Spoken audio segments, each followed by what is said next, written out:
Good morning and welcome to The Wicked Truth. I am Vid and I am Wicked. Today we're going to talk about a few things. One is this book, Lost and Founder by Rand Fishkin.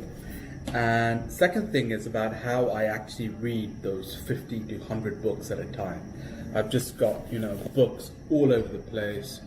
Pranayama, this is about Hindu calendar, this one is about shamanic medicine, and this one is Headstrong, which is, I guess, a kind of hacking your brain.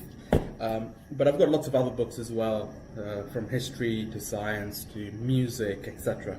And I was talking to a friend the other day, and he's like, how the hell do you actually read so many books at one time? So I just wanted to get into that first. So the methodology that I use to keep all this information in my head, I'm going to show you some of my bookshelf later, is really taking a lot of notes. So if you look here, and I hope it can zoom in, there we are. This is Lost and Founder. You can see here I've got the book log, which shows you when I started the book, which is on November the 2nd, and when I finished the book, which was March, just a few days ago, on March 28th, I think. Yeah, March the 28th.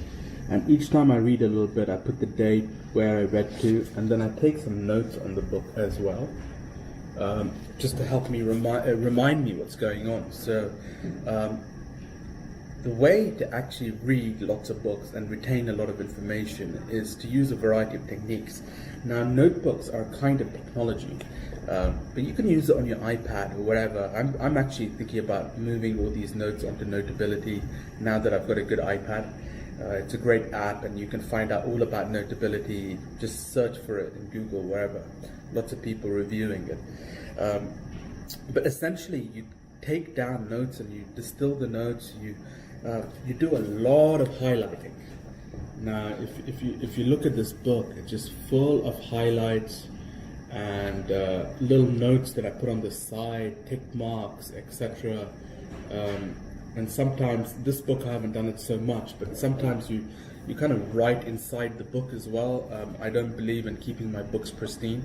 And essentially what happens is then, as you're keeping these notes and writing and annotating the books, it helps your retention.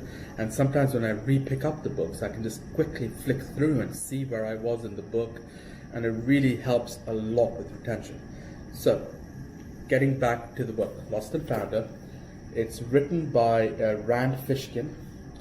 That's R-A-N-D F-I-S-H-K-I-N. Again, you can look him up. Again, in the search bar, just type Rand Fishkin. There's a bunch of interviews. See whether you like the guy. I didn't actually see any of those interviews, or I didn't actually know what he looked like when I bought this book. It's really a interesting book about the startup world, and especially if you're interested in doing any kind of startup, any kind of business. He integrates in this book his personal life story, which starts off kind of, I don't want to put words in his mind, as a kind of young guy, not really fiscally responsible. Him and his mother lose a lot of money. They lie to the dad. They go into massive debts, but he crawls his way out of it, gets into SEO search world, which is search engine optimization. Does fantastically well. So he takes it from a consulting business into a product business.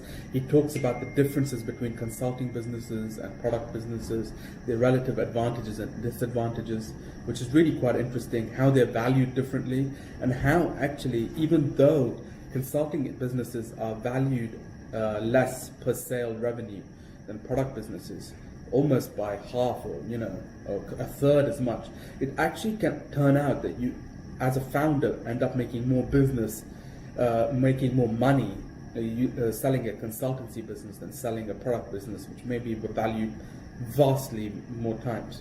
So he goes into a bit of startup math. He talks about how to hire people. He talks about different principles he's got in that he's used to run his company. Talks about variety of mistakes he made. So it's really a book that combines a kind of story of his life. So you kind of get a kind of autobiographical account, but interspersed with that is actually the deep lessons he's got. So there's quite a lot in this book about culture, a startup culture, different types of culture, how not to get stuck in with different kinds of culture, how to hire people, the kind of weaknesses,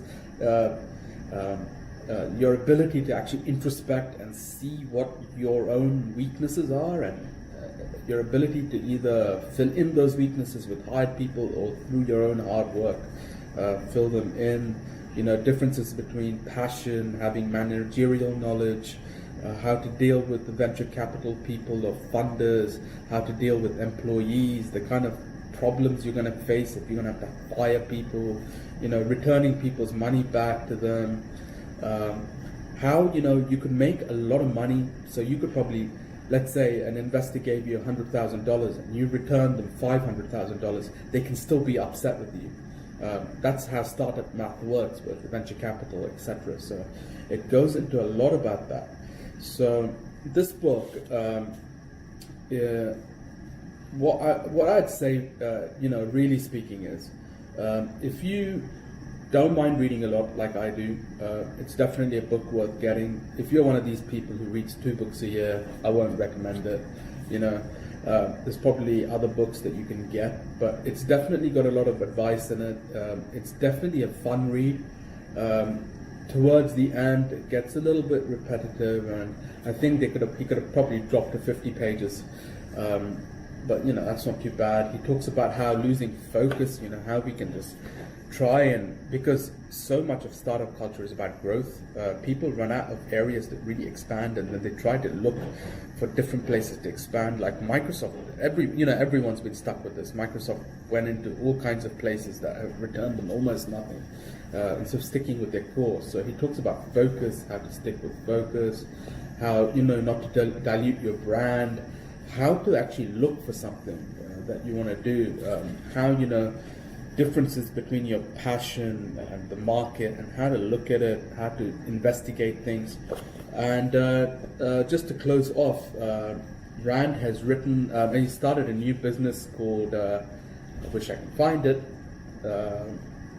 it's called SparkToro, which is something you may want to look up. I've signed up to SparkToro. So he's the founder of Moz. It's a fairly good book. I do recommend it for anyone who's serious about startup. It'll help you a lot along the way. One book can save you a lot of trouble. That's the way I see it. It's like distilled, compressed knowledge over a decade in here. It's not going to replace experience, but it's going to guide experience. It's like having a map and exploring a territory. You can't say you've been somewhere if you haven't been there. But going there without a map is dumb, especially if the territory is dangerous. Startup world, etc. Territory is dangerous. Lots of things going on, and you can screw up in many ways. So if you have a map and have several maps, that's why I read up a lot about business, etc. Because it just gives you a little map. Now I'm in business, and I have screwed up terribly many a time. But these maps help you. So if you're interested, if you're going to do something with your life in terms of startup business, or maybe it'll even stop you going into startup and you realize that this is not the world for me, this book is there for you as well. Stop you making mistakes, essentially. So hope you enjoy the book. Thank you for watching. This was The Wicked Truth. Subscribe for more, and I keep bringing fresh content, different content, and try not to bore you too much, and I'm not trying to sell you anything either. So I hope you enjoy it. Take care, and bye bye.